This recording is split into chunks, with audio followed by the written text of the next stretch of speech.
And ultimately, the people who are inflicting their corporate rules upon you are simply people. But not only that, they are people who are breaking the law by enforcing non-existent contracts upon you.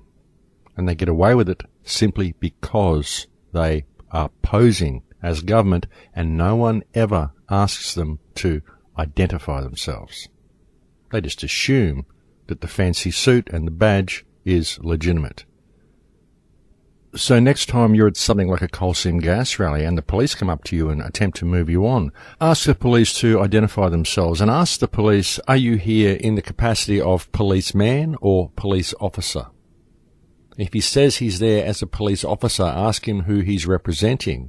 If he says he's representing the state of New South Wales, inform him that the only entity you know of, known as the state of New South Wales, is in fact a private corporation. Its ABN is 066561153, and that you are not, to the best of your knowledge, employed by, affiliated with, or in any other manner contracted to that corporation.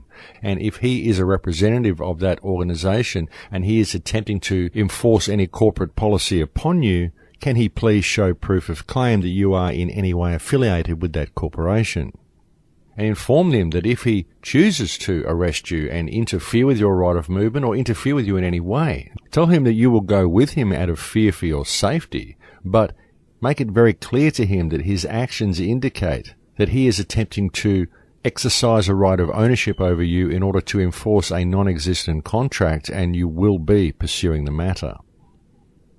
Next time your council sends you rates, ask them to clarify who they are. Next time you get a fine from the state government, ask them to clarify who they are. And it isn't good enough that they just tell you, hey, I'm from the government. No, ask them to clarify who exactly they are. Ask them to produce the documents showing that they are affiliated with the government of the Commonwealth, because you need to clarify who you are dealing with simply for your own safety. I mean, of course, if you are being coerced into paying taxes to a private company, folks, then you yourself may possibly be guilty of sedition and treason against the Commonwealth.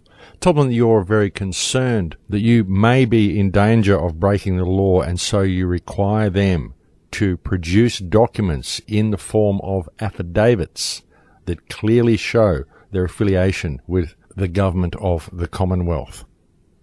And you may even wish to remind them that there is a 2-year mandatory prison term for anybody found to be impersonating a member of government. But of course, they wouldn't be doing that now, would they? Now, folks, the reason I've chosen to explain all of this to you in this manner today is due to the amount of emails that I get from people asking me to help them with legal issues.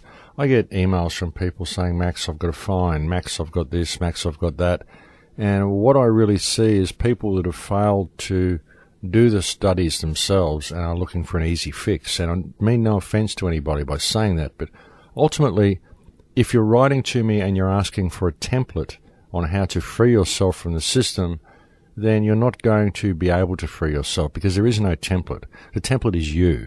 There is nothing that I can offer you, because I'm not able to offer you a template that you can use to help free yourself from the system unless you first have a clear understanding of who and what you are.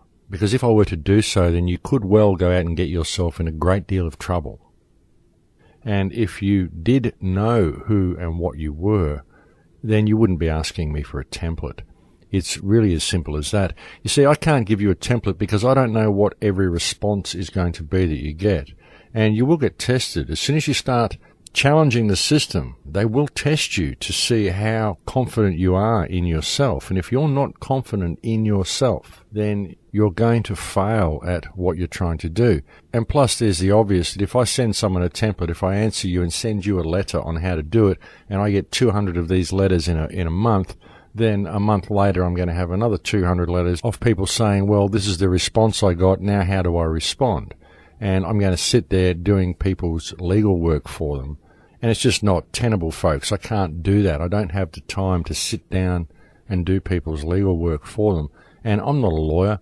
I don't really approach the legal system. I approach all of these issues in my own way, and I've explained to the audience many, many times how I simply stand in the power of my flesh and I ask the right questions. What I've shown you today is what you're dealing with and what sort of questions you can ask. And once you understand this, once you understand your own divine perfection, you understand that beneath God there is man and beneath man there is fiction, and that you are man, you are mankind, then it all becomes clear. But if you can't stand in that, then I can't help you. I can't do your spiritual work for you, and it is spiritual work. This understanding is a very, very spiritual understanding. The only way you can really deal with the legal system is from a spiritual perspective. You've got to know who and what you are. And you've got to not be scared of these people and be prepared to stand in the power of who you are and ask the right questions. This whole legal system, this whole government system is a corporate system, folks. Are you members of this corporation? Are you employees of this corporation? I had a friend say to me the other day, they explained it to me very well. They said, this is like as if your local McDonald's made a demand that you had to attend their store in order to vote on changes to their menu. And if you don't show up to vote in their menu changes, they're going to issue you with a fine. If that happened and McDonald's issued you with a fine for not showing up at their store and voting on their menu change, would you pay that fine? Of course you wouldn't. So when a corporation posing as government that isn't government, that simply has government in its name, issues you a fine for breaking one of their rules, why do you feel that you are obligated to pay it? You only feel that way because there are terrorists in blue uniform who go out and enforce corporate policy upon you. Police officers are policy enforcers. That's what they are. So if a police officer is there in the capacity of police officer and not policeman, then he is there as a representative of a private company and an officer of that company. It's pretty simple when you think about it. And when you know this and you know these things about yourself, then suddenly the way to deal with this system becomes incredibly clear. Because ultimately, all you have to do is know who and what you are. And I've been saying this on the air for almost 5 years now. I've been attempting to show people or help people come to a realization about their own power, come to a realization of who and what they are. And it really is that simple, folks. That's all you have to do is know who you are, know what you are, know that you are divine under the Creator, whatever you perceive the Creator to be. That's all you need to know. That's the only ammunition you need to stand up against this system. And this doesn't mean you can go out and commit crimes, folks, because if you commit crimes, then there's injured parties in your actions, and if you commit crimes, you're in breach of natural law. But ultimately, there is only natural law.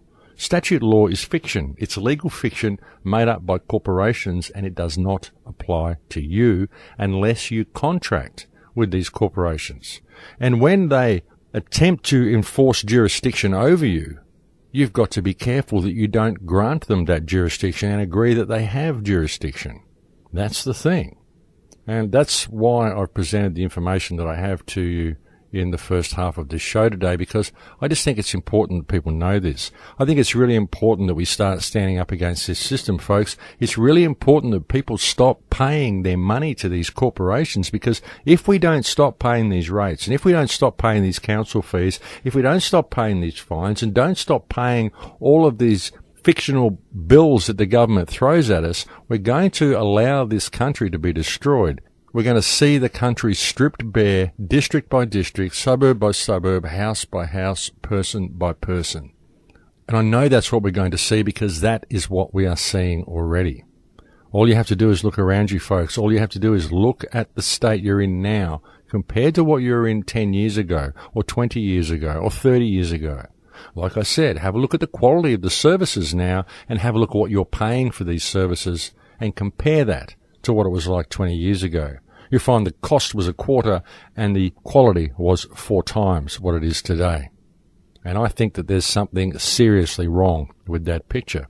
And that trend is only going to continue until we wake up to what's going on here and we start standing up for our rights and standing up for ourselves and holding these public trustees accountable for their actions. And there'll be people out there that'll say, oh, they're not public trustees. Stop calling them trustees. Well, I'm sorry, folks, but when someone is elected to office and you expect them to do a job that they said they were going to do, that's a trust relationship. That's a trust agreement. Your relationship with anybody is a trust agreement. And I'm not talking about trust law. I'm talking about basic trust. We trust these people to be honest and to do what they say and to have our best interests at heart. And they simply do not do so, folks. So to me, this is breach of trust. And when you challenge these people by simply asking them the right questions and you hear them incriminate themselves and expose themselves and dance around the questions and run away from you as quick as they can, then it becomes apparent that these people know exactly what they are doing and they are all in breach of trust. It's a government of criminals, folks. It really is. These people know what they're doing. Local councils know they don't have any jurisdiction. They know that local government doesn't exist. It's just a title. Local government, it's just a title. It simply implies that it's government, but it isn't. It's a private company. And it's about time we woke up and stopped allowing ourselves to be taken advantage of, because if we don't take this matter in hand, folks, then we are allowing the perpetuation of a system which is milking the wealth of this planet and transferring it into private hands. And this will result in the enslavement of the entire human race, and this enslavement will last for generations to come. But now is the time that we can deal with it, because now is the time it's being put in place, and now is also the time that the workings of this corporate system have at last been laid bare. So now is the time that we can deal with it. It's the first time we've ever had the opportunity, folks, and if we don't deal with it now, it may well be the last time we have the opportunity. So it's time to make noise, folks. It's time to question things. And I guarantee, no matter what country you live in, look up your local council. See if you can find your local council's website. See if your local council has a business number. You're going to find it's a corporation. Check the Securities Exchange Commission in Washington. See if you can find the name of your country there, like we can for Australia. See if you can find your state there. Just do the homework for yourself, and there's a very, very high possibility that you're going to find this is true in all countries that have central banks. It's a corporate system, folks, and now is the time that we deal with it. But I think it's break time here, folks. Thank you for joining me on the show today. It's always a pleasure to have your company, and I will speak to you again in a few minutes. Thanks for listening.